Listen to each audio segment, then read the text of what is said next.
Videotapes. We've made over 1 million videos now in 6 languages. They're not copyrighted. They're not copyrighted.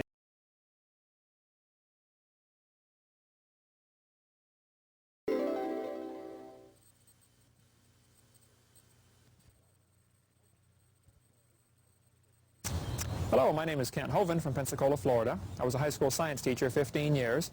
I now travel the country and speak on the subject of creation, evolution, and dinosaurs. But for this tape you're about to see, this is one of my miscellaneous tapes in my section on how to make money. The real motive behind this tape is to teach students to get busy and get to work for the Lord and use their life for things that will be meaningful in eternity's sake.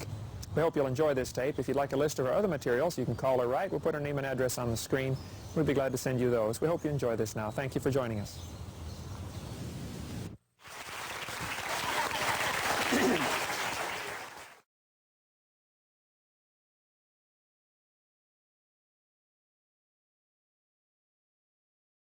Would you please? It's great to have all you students here from Rocky Bayou Christian School. This is one of the first schools I spoke to. I guess it's been almost 5 years ago, brother. Great when I first got started doing this, first in full-time evangelism, and it's a joy to have you here. But today I want to cover a little bit different subject, not on creation evolution so much. We've got videotapes, and I've spoken at your school a couple of times on that subject. How many of you go to a church where I have been to your church to speak on creation, evolution, and dinosaurs? Okay, great. How many go to a church where I have not been there yet? Okay, how many do not understand the questions so far? All right. Either I have been or I haven't been. Great. Today I want to talk about a subject that teenagers are always interested in. Teenagers love this subject. How to make money. How many of you would like to learn how to make money? All right. Well, if you will pay very close attention for the next few minutes, I can give you some advice that will make you a fortune. And when we get done telling you how to make money, I'm going to tell you how to spend money. You say, I already know how to do that. Well, I think you might be surprised on how to spend money. That's really as important, if not more important, than how to make money. If you want to make money, and I have been a school teacher 15 years, which means every summer I was unemployed. You teachers will know what I'm talking about. You got to scrounge around and find your own work. So how do you make money? How do you provide for your family? Basically, you're going to get paid according to what type of worker you are. If you're a good worker, you're going to make more money. So I'm going to give you, in order here, the 4 basic kinds of workers. And those that are intelligent will write this down because you'll say, this will help me in the future. Those that are not too bright will sit there with an open mouth and stare on their face and looking at a calf, looking at a new gate. So I'll leave this up to you. But there are 4 kinds of workers. What kind of worker you are will determine how much money you're going to make in this life. The first kind of worker, and I'll have all these on screen for you. The first kind of worker, and Proverbs is full of verses about this.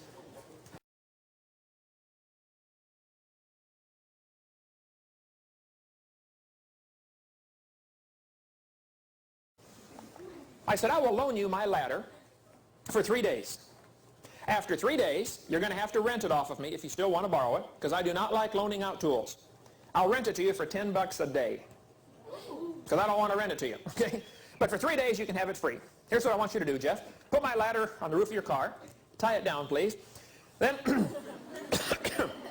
get a roll of garbage bags and drive down to a neighborhood that has gutters on the houses. It's very important, if you're going to clean out gutters, they have to have a gutter to clean out, okay? Drive down, find the neighborhood that has gutters. And you can tell sometimes from the street the gutter needs cleaned out, especially if there's leaves hanging out of it or if there's little trees growing in it. Then you know it's been a while since it's been cleaned out. I said, go up and knock on the door and say, hello, sir, ma'am. My name is Jeff. I'm putting myself through college. I noticed your gutters need cleaned out. I will clean out your gutters for $10. Do not walk up to the door and say, hello, ma'am. My name's Jeff. I'm putting myself through college. Do you have any jobs you need done around here? They will not be able to think of any jobs that need done.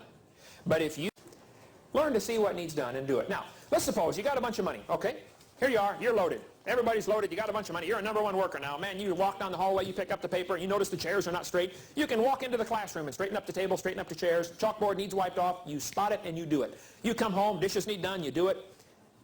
Garbage needs taken out, you do it. Don't say a word, don't ask for any glory, just do it.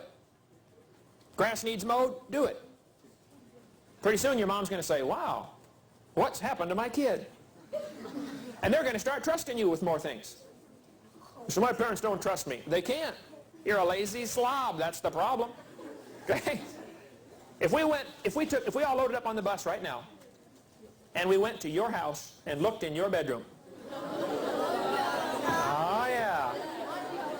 Then we'd find out what kind of worker you really are. You say, can I go there 10 minutes ahead of time? No, no, no. I mean right now. Maybe you ought to start a deal around your house where if you leave for school in the morning and your room isn't clean, that night, no TV, no phone calls, and no friends over. Ooh, that would motivate them, wouldn't it? Okay, we got to hurry here. Now, you got a bunch of money. You're rich. You're loaded with money. You made a fortune. How are you going to spend your money? How many of you have already spent some money in your life? You've already spent some money, okay? Thousands and thousands, right? I'm going to share with you some ideas of how to spend money. But if you write these down, you can spend your money foolishly on things that are not going to last very long. Cars. I've had 94 cars since I've been driving.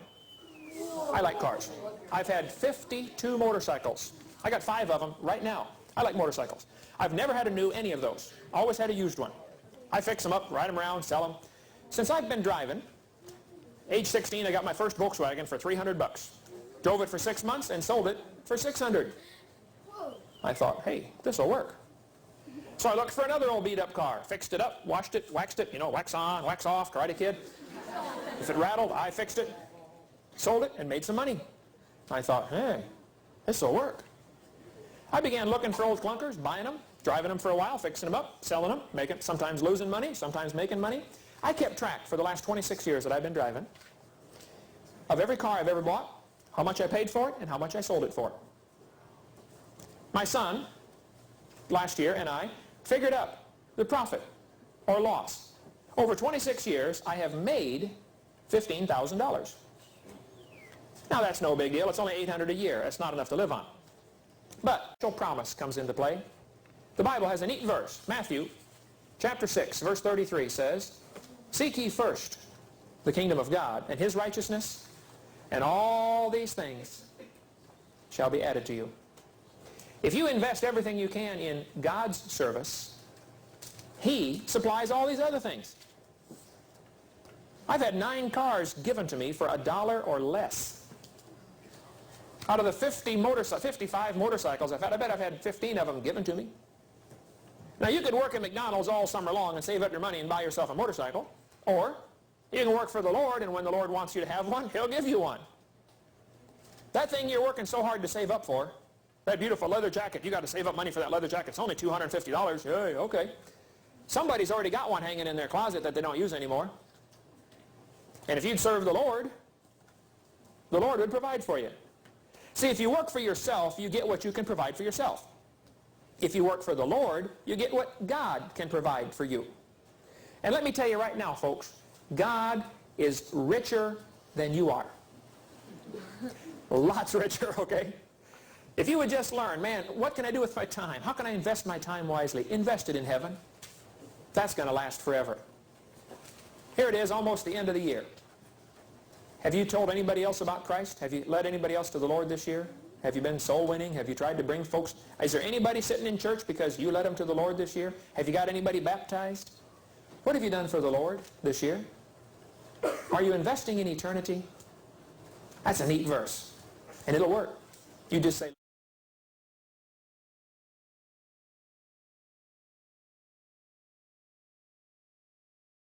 by God. People say, I believe God used evolution. Well, then you got a different God than I do. It's not the clear teaching of the Bible, and I think it would be a retarded God that had to do that, to use evolution to get us here. Not a problem. Okay. Oh, my mom said something today about how the government's trying to file, or either the government or IRS is trying to put liens on all the other properties. How does she know that? I guess she talked to Behringer this morning, and Behringer said something about that. So I'm trying to find out more about that. Don't tell Behringer anything. He should not even know there are other properties. They're all different trusts. I mean, that's all Glenn has to do all that. Behringer's sticking his nose in where he doesn't belong. This case is against Kent and Joe Hovind. It has nothing to do with CSE. It has nothing to do with any other trusts. I agree, and I don't know what Mom has told him, and I doubt she would have told him anything like that. But just be sure Mom understands. Don't tell him nothing. He's you know, it's like Why don't you put Marcus Point on the list, too?